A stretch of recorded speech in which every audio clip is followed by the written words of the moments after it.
Okay, hi everyone. Hi, yay entrepreneurs from around the world. This is another session of Breaking Barriers, which is an initiative by the Yay community to share the stories of the Yay young entrepreneurs with you guys around the world. So we're here today with Ozaal Zesha. He is actually the Yay ambassador for Pakistan, and he is a social entrepreneur and a founder of two enterprises, Clique and ClassNotes. And he's won many awards in Pakistan. He will share those with you in a minute. He's also a listee for the Tech Juice 25 under 25, which is a very prestigious entrepreneurial list in Pakistan. So welcome, Ozaal. Happy to have you here with us today and to have you share your story. Well, thank you, Claire, for having me. I'm really humbled to be invited to this Breaking Barrier podcast. And I'd like to share everything that I've learned so far from the Pakistani entrepreneur ecosystem and the startups that I've been doing for the past 3 years. Hopefully, some of the audience now, today, or even when they see this podcast later, maybe learn a thing or two from this. Awesome, perfect. So we'll just jump right into it and have you quickly introduce Clique and ClassNotes and tell us a little bit about your vision. How did you start these businesses? What inspired you? Yeah, so my start in entrepreneurship started back in 2016. I actually sent out an application in the biggest technology incubator in Pakistan, which is Plan 9. At that time, I had no idea how the entrepreneurship ecosystem of Pakistan worked or how the overall ecosystem works around the world. We had a very basic prototype of the things that we wanted to make a product of, but somehow we got in. And that startup was called Clique Technologies. As time passed, we won a few accolades. We were invited to Oman Technology Fund to put automation in their hotel industry. And after that, we were also invited by the US State Department to Austin, US. And we were given incentives to expand our businesses to the North American region. So overall, Clique turned out to be one of the few startups in Pakistan that were working on hardware, and that got a little traction. But due to the limitations that we have over here, I don't think we can call it a successful startup. So because of lack of funding and due to other limitations, Clique right now is facing a very tough time, but it's still going on. And the team of Clique, since it was a very technology-oriented team, we wanted to solve a few other problems too. And in 2017, we started working on another problem from the education industry, and that is students here in Pakistan. They have to pay huge amounts of money just to prepare their tests. They have to go to these tuition centers. So we started a website where students from Pakistan can come and prepare their standardized tests or their board examinations for free. And that project really took off. Right now, most of my energies are spent on ClassNotes and how we are going to change the standardized examination industry of Pakistan. And then I spend around 25% of my time on Clique Technologies and the hardware product that we are making. Okay, excellent. And going to share with everyone that Ozaal has just been invited to the US to a prestigious incubator. Maybe you could tell us just quickly what that is and how you got involved in it. So ClassNotes and Clique Technologies, since I went to Austin, US in 2017, most of my applications and most of the things that I want to do in US are mostly related to that area. And one of the biggest accelerators that is operating in Austin is the Mass Challenge Accelerator. They give you office space for 6 months. They give you benefits of around $250,000 US. And this year, ClassNotes also applied into that accelerator. And since we have a lot of traction on our hand, we currently serve more than 300,000 students per month with more than 4 million page views. And we are on track to have more than 1 million monthly active users in the start of 2020. So we are, if you see our projections, you can see that we are on track to becoming something really big. And maybe the Mass Accelerator saw this potential in us, and they invited us to Austin to scale our services in the US and also start working on the US education system. Wow, excellent. Well, that's a huge potential market, so that's amazing. Congratulations. And looks like some, not all, but some of your funding issues will be coming to completion soon. So that's a good sign. So as we're going to move on to the next question, but if anyone in the audience has a question, feel free to write it in the comments section of this video, and I'll try to have time to get to it with Ozaal at the end. But first, we wanted to learn a little bit about how you operate your companies. So can you share with us a bit about your business model, if it's not too private, and how you go about specifically for ClassNotes finding fundraising? Do you have a team in place? Yeah, just tell us a bit about how your enterprises operate. Yeah, so this is kind of the experience that I've had, and also it's kind of an advice to all the young entrepreneurs that are just starting with their ventures. If you're starting your startup in a developing economy like Pakistan, India, or the Asia Pacific region, my advice to you would be, or the experience, the things that I've learned from my experience is that you've got to follow the West Coast mentality. So basically, in entrepreneurship, there are two mentalities that originated in US. One of them is called the West Coast mentality, in which you focus more on getting more traction and giving out your services or products at a very minimal price or even for free, just to have that initial traction and get a lot of users on your hand, refine your product, and then maybe along a period of 2 or 3 years, you introduce a premium or freemium model through which you can earn money. So when it comes to my startups, we are following the West Coast mentality. ClassNotes is giving every service that we have right now for free, and that has allowed us to compete with the big giants that are currently operating in Pakistan. Since they are charging a lot of money, we are giving everything for free. We've been able to funnel all those audience that they had to our system, and our analytics show that they currently are becoming our loyal users. And in a year or so, we'll then start introducing these paid services or premium services through which we'll start monetizing this whole model. So this is the model that we're currently following. And then there is the other model that I don't recommend to Pakistani entrepreneurs or entrepreneurs in these developing regions, and that is called the East Coast mentality. And in East Coast mentality, you focus more on monetizing your product and getting money in the start. And that is a model that usually works very well in US, where people have a lot of buying power. But in Pakistan or in India or developing regions, people don't have that much buying power. So the better way or the better approach to go about your business is to have your product be distributed at a very low or very affordable price. And then along the way, using economies of scale and monetizing your product. Okay, so perhaps let's play dumb for a minute. You mentioned that you're a freemium model. This is what allows you to compete so successfully and to really get a large number of users onto the platform before you monetize. So how are you able then to fund your team, yourself, your day-to-day life? How are you able to sustain yourself as a young entrepreneur, basically, if you're offering your services for free? Maybe a lot of people out there know how the freemium model works, but for those who don't, let's explain it. Yeah, so in freemium model, one of the things that you have to figure out very early on is how can you minimize the burn rate that your startup has.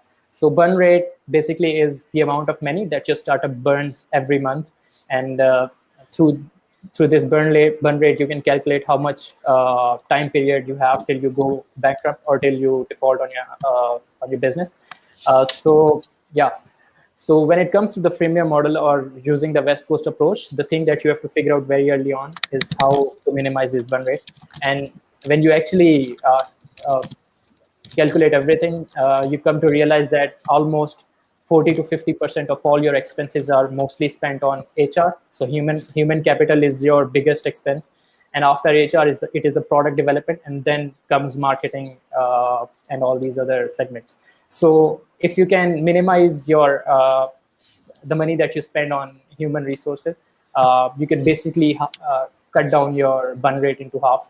And that is the approach that we've used in ClassNotes and Clique technologies. So what we do is We hire the best resources that we can get our hands on, give them equity or give them incentives, or sell them the dream. So this is very important too. You have to sell your dream to the entrepreneurs that today we might not be that big, but over the period of 2 to 3 years, we might become a unicorn, and you will be the team that will be carrying this unicorn. So you're on to something big. And so you have to hire very uh, great people. Also, don't go with the numbers, go with the quality. I mean, if a company starts out a program and they are saying that they can do this product development with 10 people, a startup has to do the exact same thing with mostly 2 people. And that would also be my advice. Hire the best resources, hire the minimum amount of people that you can. Don't go with the sales people, the marketing people in the start. The founder himself can handle all these responsibilities. Hire the guys. So you've got to think it this way: who is the person, if he's not in your team, which will cause you to go out of business? And there are only 2 or 3 people who are that important. So you only have to hire these people, and all the other distractions or the people that you think you have to hire, don't hire them in the start. Using this, you can half your burn rate. That is what Clique has been doing. Another thing that we do periodically is applying into all these competitions. So if you're in US, you can create a minimum viable product or an MVP, and then you can get investment on that MVP. But in Pakistan or in developing regions, you can never get investment on just an MVP. So what you have to do is you have to create a product that is in its finesse form, and for that you have to create a team. So it's better to go with these different routes of getting money on your hand, and one of them is winning competitions, winning fellowships, getting into different incubators, or even becoming a country ambassador of Yay in hopes of in the future, getting connected with some investor. So you have to hustle your way into getting investment, even though you won't actually get investment, but these are the ways which will open doors for you to get investment in the future. So apply it into different competitions. Make sure you have the minimum amount of people on your team and the maximum amount of efficiency that you can possibly have. Uh, Also, don't worry about different sectors like marketing, sales in the start. They don't matter that much. Yeah. Oh, that was great. I think if you didn't know what a freemium model is and how it works, you certainly do now.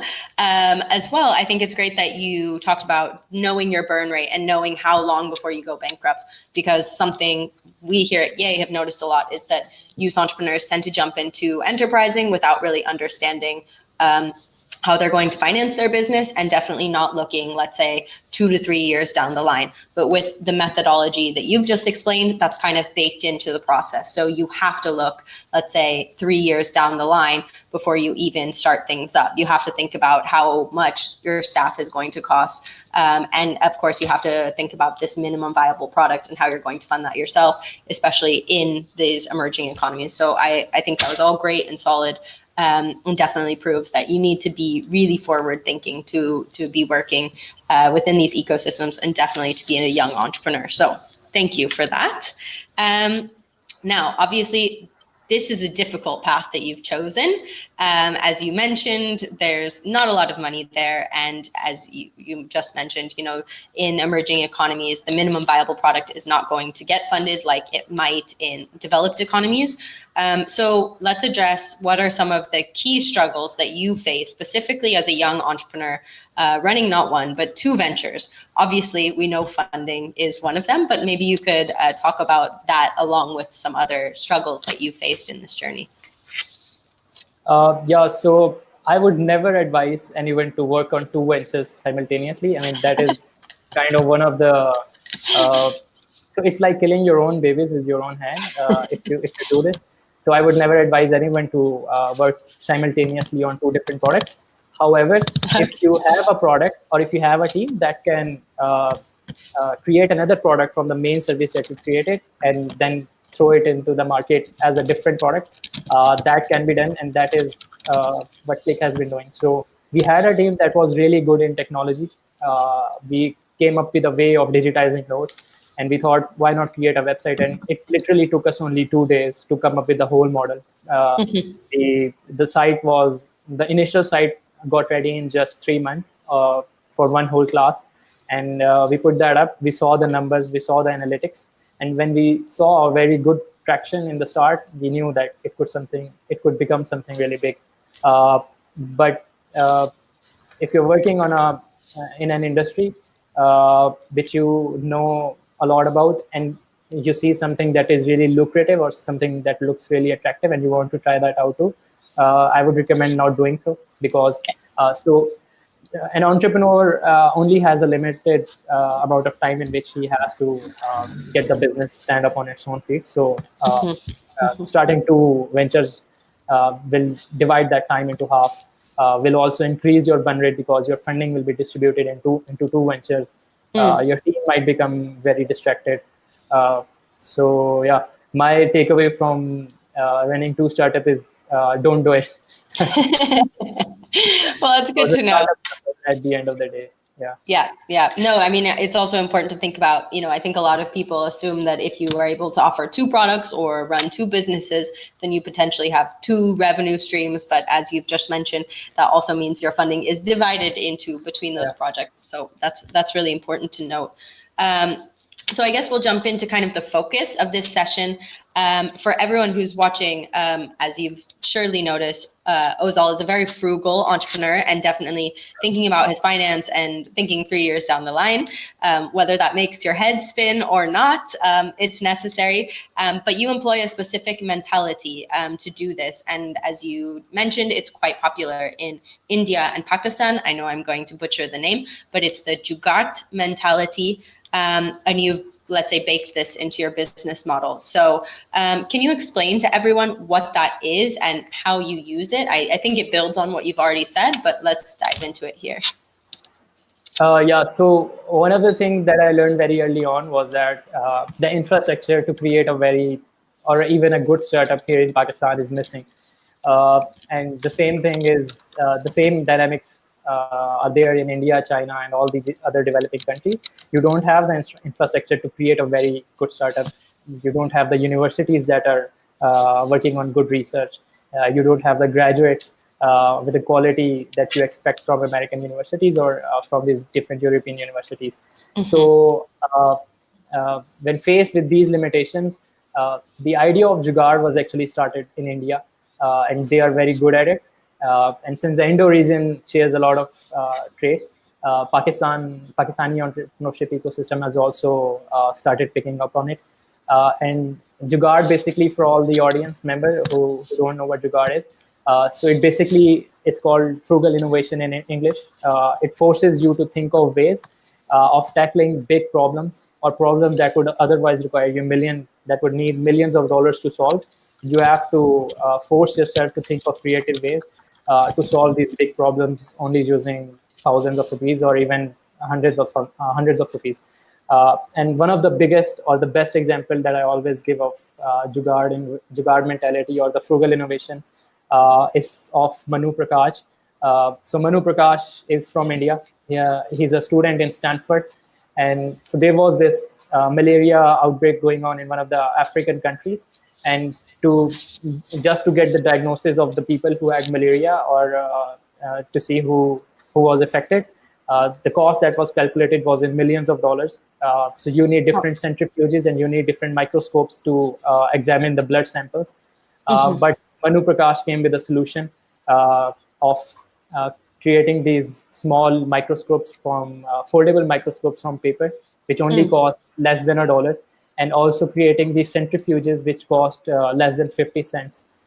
So the whole diagnosis cost that was previously in thousands of dollars was converted into just under $1 using this Jugaad mentality. And when you look at all these different successful entrepreneurs from around the world, you eventually came to realize that all of them are using frugal innovation. Even SpaceX uses this frugal innovation model. In his autobiography of Elon Musk, it is written multiple times that he forces his team to come up with creative ways of doing the same exact thing that would otherwise require thousands of dollars, and he forces them to come up with a solution that can be done in only hundreds of dollars or just a few dollars. So frugal innovation, in a broad sense, is using the minimum amount of capital investment and human resources to solve problems that would otherwise require millions of dollars. And ClassNotes has also been using this mentality. So when we started with this digitization of notes, just to cover 12 subjects, the cost that we initially calculated was around 10,000 US dollars. But since, as I said, we don't have access to that much investment here in these developing regions, we had to come up with a solution that would only cost us less than $500 or less than $1,000. So what we did was we found out that there are now apps in mobile phones and in tablet computers that you can use to scan all the books that you already have, or scan the notes that teachers have prepared or students have prepared, and then use OCR, or optical character recognition, on these notes to create PDF files. And that's what we did. We basically gave small amounts of money to different students who were on vacation, gave them an iPad, and told them to scan the notes that they had prepared for their examination, or the notes that their teacher had prepared. And in just 3 months, and in less than $300, I think we spent less than $300. We had created notes of more than 12 subjects. We put them online, digitized, and the quality of notes was actually better than all the notes that you currently find in all other websites. So that was kind of a light bulb moment for us, that we can do the digitization process, which usually costs you more than $10,000, in less than 300 rupees if you come up with these creative ways. And since then, we've always, I always force my team to think of creative ways of solving problems.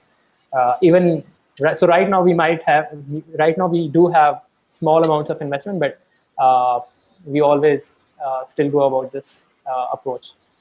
Yeah, you really ensure that everyone's using it, no matter how much money is available, that this is kind of a mentality that people employ in their everyday lives.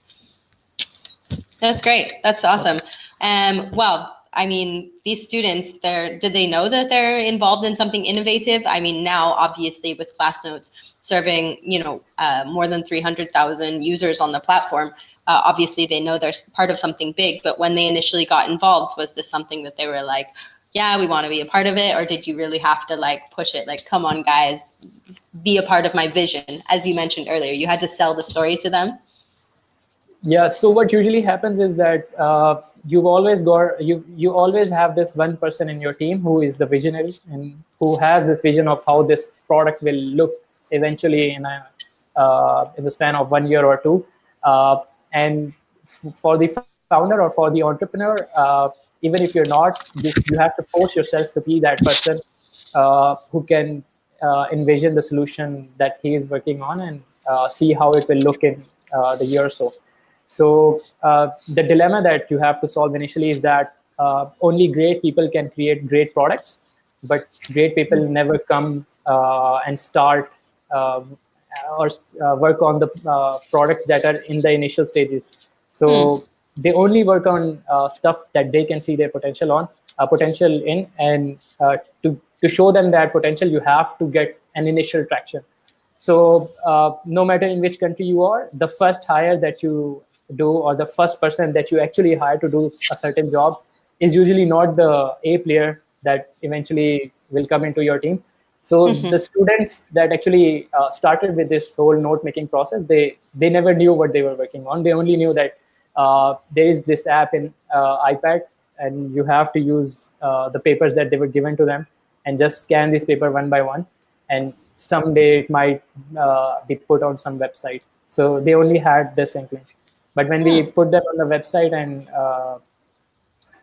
students started loving these notes and they started using this website, after that traction, we started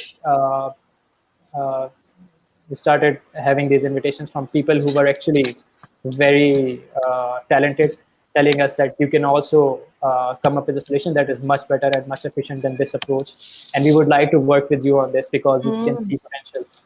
So Yeah, the initial student, they never knew what they were working on. But the team that I have right now, they are much more better than me in this frugal innovation and these creative solutions that we actually want to make. But that's a sign of a good founder, is someone who surrounds himself or herself with people who are even more creative and more innovative than themselves. So that's a good sign. Also, I think it's interesting. You're tapping into a little bit of the sharing economy. You know, you're assuming that, let's say, one person who's taken notes is going to be willing to share their insights, the teacher's insights, with a broader community to, you know, the benefit of the whole. And yeah, I think it's, you know, definitely an innovative way to say, you've taken notes, your notes are great. Now let those notes be beneficial to not just yourself, but to others. So interesting that that's also something that's worked today. Do you see yourself as part of the sharing economy? So we get this question a lot of why you are not allowing students to put their notes on the website, since you've created this whole process of digitizing notes, and that is a really simple process, that is a really fast process. Why don't you give all this power to students?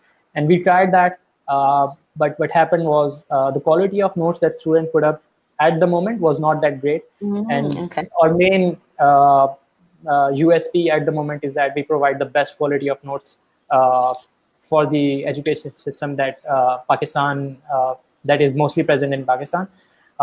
In the future, we might do test out this model on a much broader scale, but currently we're not going into this sharing economy. However, whenever it comes to frugal innovation, democratization of technology is kind of the core part of this whole mentality. I mean, even if you look at Uber, if you had asked any entrepreneur in the 1980s or in the 1990s that you have to come up with a system through which, or you have to come up with a taxi system or a cab system through which you can share all these rides, or you can enable people to go from place A to place B, the solution that entrepreneur would have presented you in that time would have been to buy all these cars and then create a system or create a platform through which you can distribute these cars to all these customers.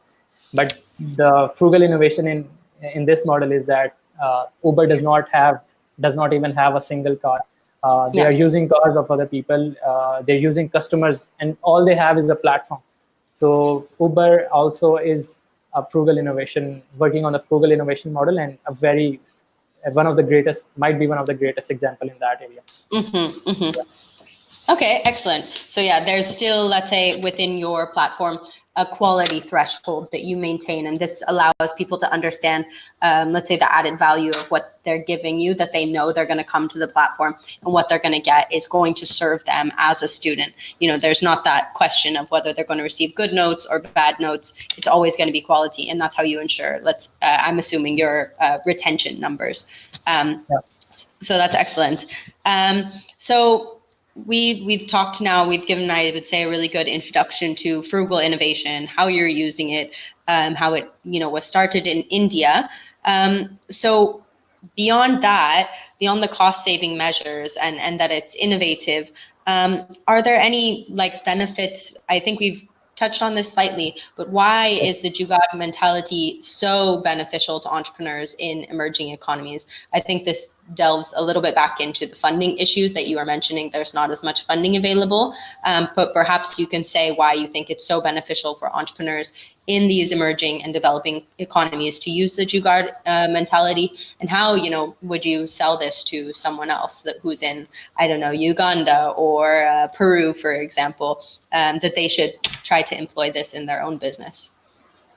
Yeah, so I think the main selling point of Jugaad mentality always comes out for the developing regions, that you can work and you can create solutions that would otherwise require millions of dollars, or you can even solve problems that the government of your country has failed to solve using very small amounts of money.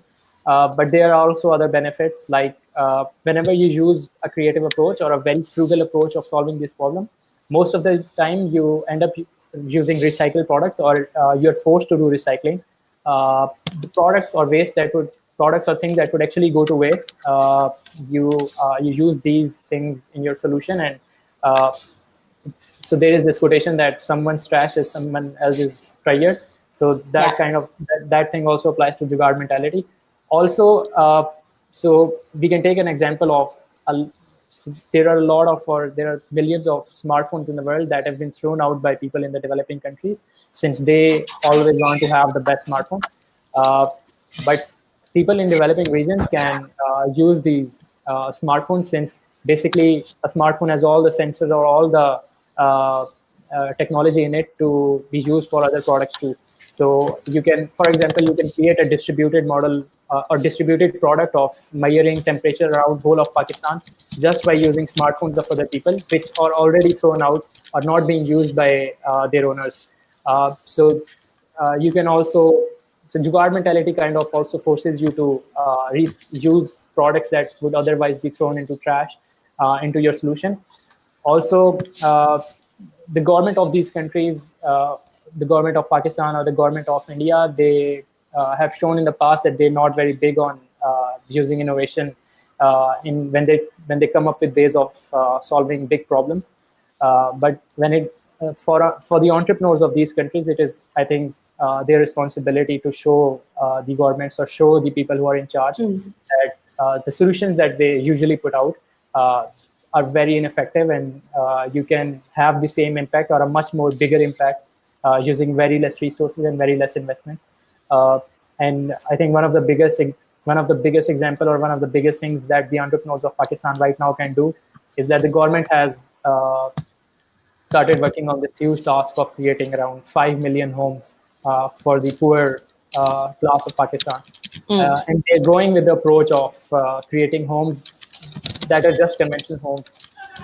However, there is a startup here in Pakistan that is working on modular homes, and they use very less amount of material to erect a home, and the cost is very less, and also the overall usage of material is very less. So I think that startup can show the government that what you're doing is wrong, what you're doing is very ineffective, and we have a much more better way of solving this problem, and we can create 10 million homes with the same amount of money, in which you will create only 5 million homes.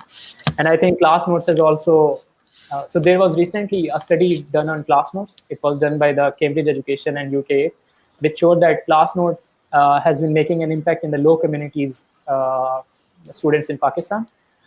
And when we looked at the number, we were actually very surprised ourselves. So in the 300,000 students that actually use ClassNotes, more than 30% of the population is from the low income communities of Pakistan. And so we are creating a big impact when it comes to accessibility of education in a country like Pakistan, where we have 25 million children who are out of school. And when you look at how the government is trying to solve this problem, is that they are trying to establish these schools or these institutions which require funds for establishing the building, then hiring teachers, and then creating a syllabus for these schools itself. And on the other hand, you have this small startup called ClassNotes, and it is doing the same exact thing of giving access to education to all these low-income communities in Pakistan, using the resources that they already have at no cost at all. And the whole cost of the solution is under $500 per month. And on the other hand, government is spending thousands and millions of dollars on a solution that is much more inefficient and might even be, I think, dropped in a year or two. So yeah, so these are some of the specific benefits and kind of the responsibilities that I think the entrepreneurs have in showing their governments that frugal innovation and Jugaad mentality should be used on a much bigger scale, and governments can learn from startups too in solving these big problems. Wow, I think that's a super interesting response. Definitely goes to show that private sector can take on social challenges and definitely do it in a more cost-saving, but also a more innovative way. Because I think, it's always assumed that the private sector can work faster, but what you're also saying is that it can do things in a more innovative model, that youth entrepreneurs particularly are agile and adept and ready to solve these challenges. So I think that's really interesting, and a good, let's say, point for me to even take in when doing the advocacy work, when we're working with the governments and saying why they should be specifically investing in youth entrepreneurs. I think that's a great response right there, is that you guys can tackle these large scale societal problems for half the price in half the time. So that's really interesting to note. And for all of our viewers as well, who are also in emerging and developing economies, these are things that they can fight for with their government when they have an innovative, low-cost solution to solving a challenge they face in their community as well. So thank you for that very, very interesting response. So let's go to our last question before I'll have you kind of share some key takeaways. What are some of your biggest achievements as an entrepreneur, and how do you feel this frugal innovation has contributed to your being able to first off get those achievements and to continue? So for example, you were the Tech Juice 25 under 25 listee. You've been invited to the US multiple times, this most recent one for an acceleration program. How do you think your frugal innovative mentality has directly contributed to those achievements?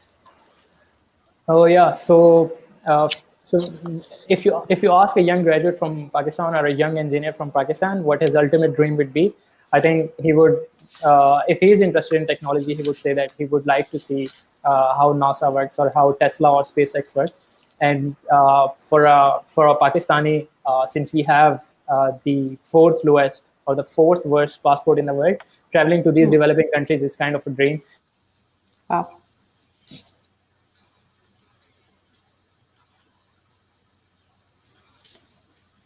Oh no.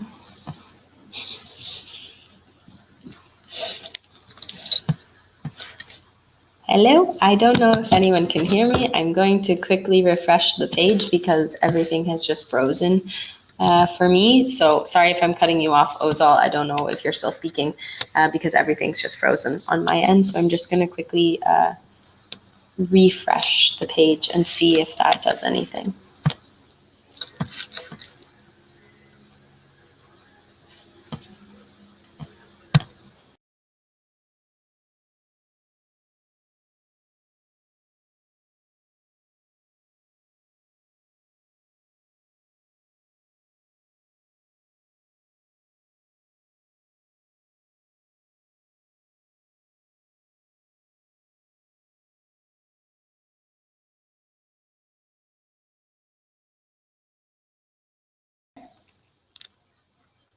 No. Oh, Zal, I'm not sure if you can hear me, but my BeLive feed is totally black and has gone away, so not sure what happened. Okay, it looks like Ozaal has been kicked off for the moment. Let me see if we can get him back on. Just if you guys can hold on for 2 minutes, and we'll see what's going on.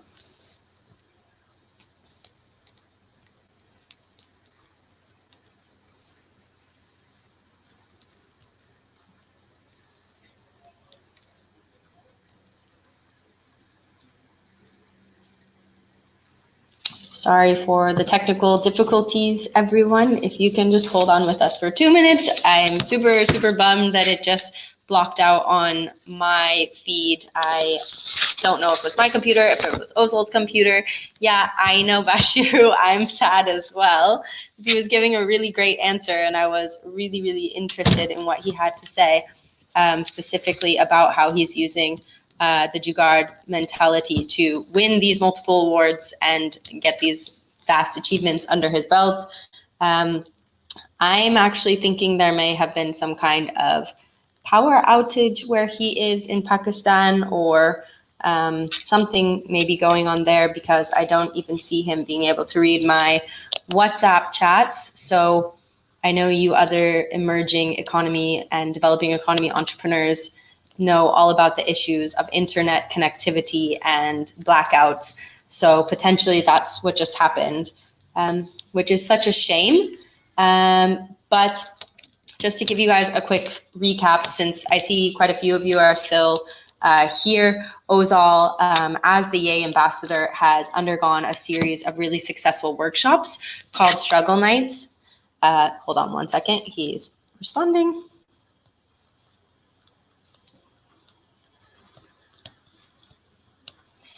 And these struggle nights basically connect young entrepreneurs in Pakistan to experts or other entrepreneurs who talk about these struggles, and then the entrepreneurs are able to ask questions, which have been really, really well attended. They've been held at Plan 9 Incubator, and the idea is to expand these struggle nights to other countries in other parts of Pakistan. Oh, it looks like we maybe have Ozaal back in the studio. Let's see if this is working. Ozaal, can you hear me? No. Hey. Hi, can you hear me? Yeah, okay, we're back. I was actually just trying to fill the space by telling everyone about actually struggle nights and some of the work that you've been doing as the Yay ambassador and how those have been quite successful. But I definitely want to get back to your response. I know we had some sad faces when the stream went out. So you were just talking about how you've been able to use the frugal mentality to win some of these awards. So let's get back to that question for everyone that's watching. From Clique Technologies, we were able to win the Tech Juice 25 under 25. So I was listed among the 25 most influential people in technology in Pakistan in 2017. I also was invited by the Oman Technology Fund, given an investment, a big investment to work on the automation industry,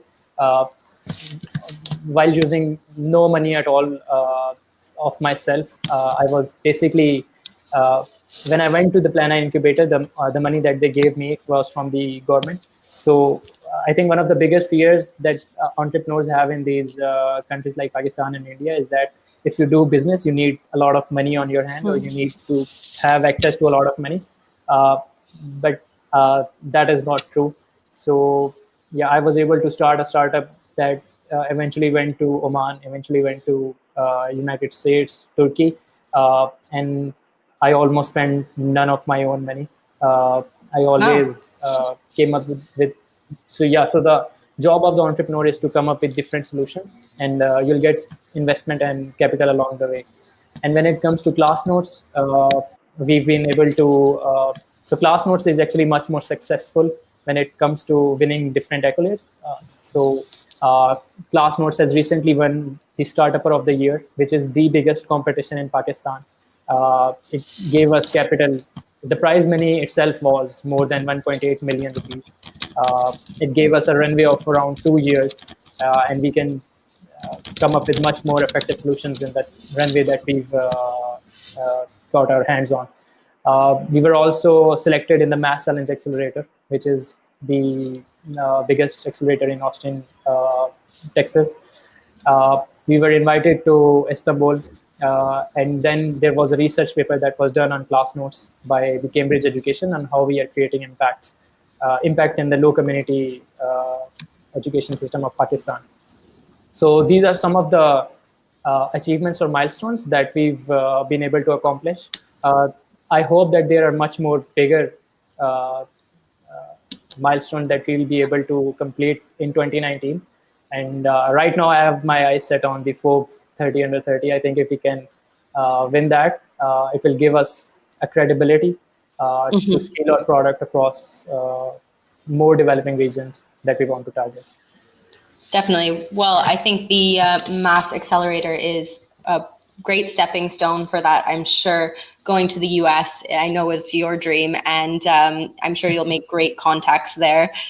So hopefully that's kind of the, let's say, gateway to getting into the Forbes 30 under 30. It's tough, but many a Yay entrepreneur has actually been listed on the Forbes 30 under 30, specifically Forbes 30 under 30 in Africa. So there's definitely some of the Yay community members who've been there before you. Perhaps it would be interesting to actually link you to them to see, they could share some insights about what the process was like, going through that and what kind of, let's say, look inside your business you can expect, because I've been told it's a really exhaustive process. But yeah, good Yep. luck with that. I'm sure you're going to do great. I know the social aspect of ClassNotes is what's so interesting for a lot of organizations, and the fact that your team is completely young. So you guys are all youth. That's correct, right? Yeah, yeah. So we're only so most of the team has only graduated from their bachelor's in less than 2 years. We also have two students in our team who are actually pursuing their higher education at the moment. So a very young team, but a very passionate team, and a team that has showed that they are much more effective than much older people and people who are trying to solve the same problem with much more money and are failing to do so. Yeah, definitely. And, as you've mentioned throughout the course of this Breaking Barriers session, having an innovative mindset when it comes to just about everything, fundraising, business model, how to manage your funds once you have them. I think it's proven itself for your enterprise and that it's gotten you this far. So I think let's then share some key takeaways for the audience. What are one or two, maybe even three pieces of advice that you would share with the Yay entrepreneurs who are watching that they can take home with them and employ in their own businesses? Yeah, I think the biggest takeaway from my experience that I can tell you from my own experience is that if you have a problem that you really want to solve, uh, your limitations are not the money or the investment that you have on your hand, or if you have a team or not, or if you have the expertise at the moment or not.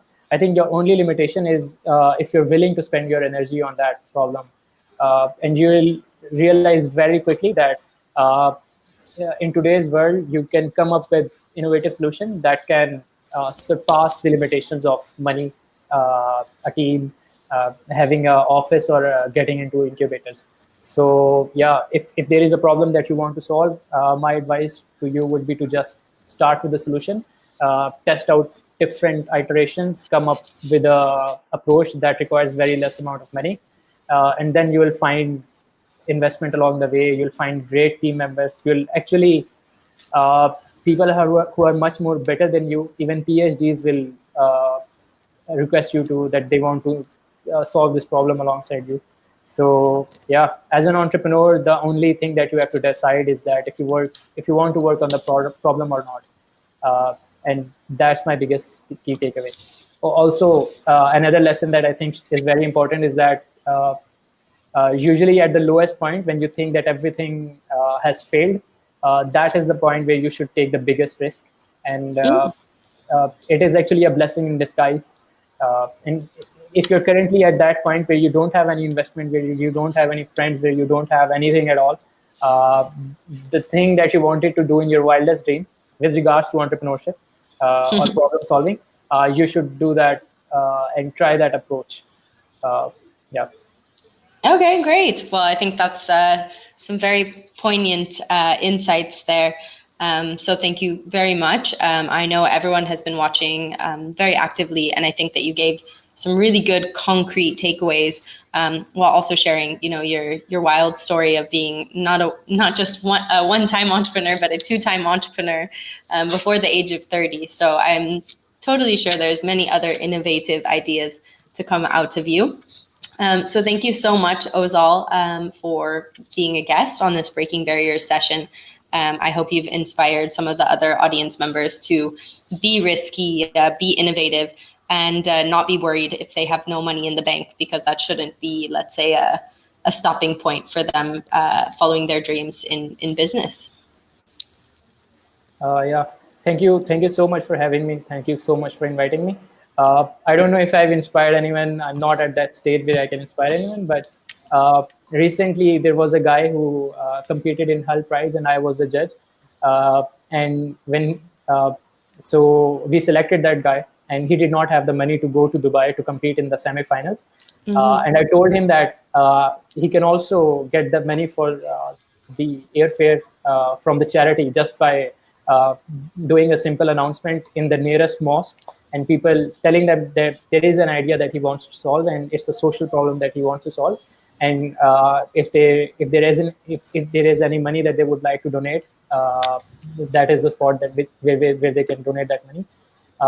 And that guy, received the amount that was needed for the airfare, and he went and represented Pakistan using that charity money. So Wow, that's excellent. That's great. yeah, so there is this one example of guy who I was able to persuade and try this no investment mentality, and it was successful. So maybe I don't know. If Well, you someone may be else the they only can- person that you know you inspired, but I'm sure, judging by that story, there's plenty others that you also inspired. You just don't know about them. So, Yeah, I hope so. I hope so. so with that, thank you so much. And I already have a yes, you have inspired in the comments section from a young entrepreneur who is located in Sierra Leone. So there you go. There's proof right there. So thanks everyone for tuning in to this Breaking Barriers session. We'll have another one in June, so keep your eyes peeled for that. Thank you, Ozaal, for taking the time. And yeah, that's it for this one. So thanks, guys. Have a great rest of your evening.